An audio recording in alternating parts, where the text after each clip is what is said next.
అదే RTV app వార్తల్ని క్షణాల్లో చదివే అవకాశం ఉంటుంది. ఒక న్యూస్ పేపర్, ఒక టెలివిజన్ ఛానల్ మీ చేతుల్లో ఎప్పుడూ ఉంటాయి.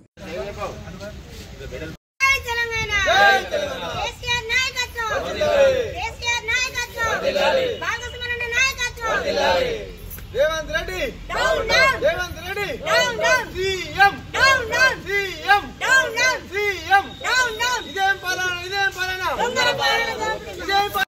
తెలంగాణ జై తెలంగాణ, కేసీఆర్ నాయకత్వం వర్ధిల్లాలి, కేసీఆర్ నాయకత్వం వర్ధిల్లాలి, భాగస్వామ్య నాయకత్వం వర్ధిల్లాలి. Revanth Reddy down down, Revanth Reddy down down, CM down down, CM down down, CM down down. ఇదేం పాలన, ఇదేం పాలన, దొంగల పాలన, ఇదేం పాలన. ఏదైతే నిన్న అసెంబ్లీ సాక్షిగా ఈ యొక్క రేవంత్ రెడ్డి మన రాష్ట్ర ముఖ్యమంత్రి అని చెప్పుకోవడానికి నిజంగా సిగ్గుగా అవమానంగా ఉంది. మన తెలంగాణ ఆడబిడ్డలు, అది కూడా శాసనసభ్యురాలైనటువంటి సబితా ఇంద్రెడ్డి గారు కానీ సునీతారెడ్డి గారిని కానివ్వండి, ఇద్దరిని కూడా అవమానించే పదజాలతోని ఈ యొక్క వీరిని నమ్ముకుంటే మీ బతుకు బస్టాండ్ అవుతుందని చెప్పి ఒక మహిళల పట్ల సభా సాక్షిగా దురుసుగా మాట్లాడిన రేవంత్ రెడ్డికి నిరసనగా ఈరోజు రాష్ట్ర వ్యాప్తంగా కేటీఆర్ గారి పిలుపు మేరకు రేవంత్ రెడ్డి గారి దిష్టిబొమ్మల దహనం చేద్దామనుకుంటే ముందస్తు అరెస్టు చేసి ఈ పోలీసు వాళ్ళు, ఈ యొక్క కాంగ్రెస్ ప్రభుత్వం ఇది ప్రజాపాలన అనే పేరుతోని ప్రజలను వంచిస్తూ, ప్రజల్ని మోసం చేస్తూ, ప్రజలకి అబద్దాల మాటలు చెబుతూ ఈ యొక్క రాజ్యాంగాన్ని తుంగలో తొక్కుతూ ఈ యొక్క ప్రభుత్వాన్ని నడిపిస్తున్న రేవంత్ రెడ్డికి ఖచ్చితంగా ప్రజలే గుణపాఠం చెప్తారు.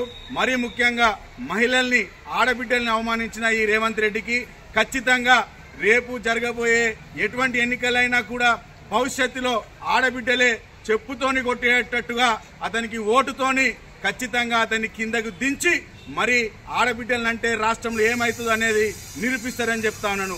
ప్రజాపాలన అని చెప్తా ఉన్నారు మీరు. ప్రజాపాలన కాదు, ప్రజల్ని రోడ్డు కీల్చే పాలన. హైదరాబాద్ లో చూసుకోండి, ఎవరైనా కూడా విద్యార్థులు, ఇటు ఉద్యోగస్తులు, ఇటు మహిళలు, అనేక వర్ణాల వాళ్ళు ఈరోజు రోడ్డెక్కి హైదరాబాద్ నిరసన కార్యక్రమాలు చేస్తా ఉన్నారు.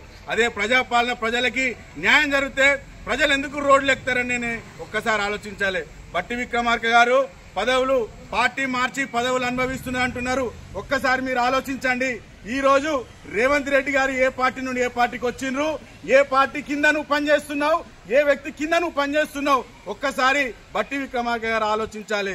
నువ్వు కూడా ఏ మొహం పెట్టుకొని వస్తుందని చెప్పి ఒక మహిళను అవమానించినందుకు నిజంగా మేము దళిత సామాజిక వర్గం అంతా కూడా సిగ్గుపడుతున్నాం నీ యొక్క మాటల్ని బట్టి అని చెప్తా ఉన్నాము. మేము ఖచ్చితంగా ఈ రేవంత్ రెడ్డి గారికి చెప్తా ఉన్నాము, సభాపక్షాన ఏదైతే మీరు మహిళల పట్ల తప్పుగా దురుసుగా మాట్లాడారో వారికి సభాపక్షంగా మీరు యావత్ తెలంగాణ బిడ్డలకి క్షమాపణ చెప్పాలి. క్షమాపణ చెప్పకపోతే ఈ రోజు మీరు ముందస్తు అరెస్టు చేయొచ్చు, కానీ రేపు ఎల్లుండి కూడా ఉంటది. ఆ రోజు కూడా మీ దిష్టిబొమ్మ దహనం అవుతుందని చెప్పి ఖచ్చితంగా మీకు తెలియజేస్తా ఉన్నాము.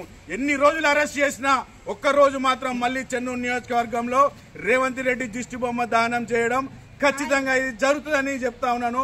మీరు క్షమాపణ చెప్తే తప్ప మీ దిష్టిబొమ్మ దహనం ఆగదు. మీరు క్షమాపణ చెప్పకపోతే ఖచ్చితంగా రాష్ట్ర వ్యాప్తంగా ఇంకా అనేక కార్యక్రమాలు చేసి ఆడబిడ్డల తరఫున, ఇటు తెలంగాణ రాష్ట్ర ప్రజల తరఫున వారికి న్యాయం జరిగేటట్టుగా ఖచ్చితంగా బీఆర్ఎస్ పార్టీ కేసీఆర్ గారి అండదండలతో, బాలకృష్ణ గారి ఆశీర్వాదంతో, కేటీఆర్ గారి ఆదేశాలతో ఖచ్చితంగా మీ వెంబడిస్తాం. మిమ్మల్ని ప్రజలకు న్యాయం చేసేంత వరకు కూడా ఎవరం కూడా నిద్రపోమని చెప్తా ఉన్నాం.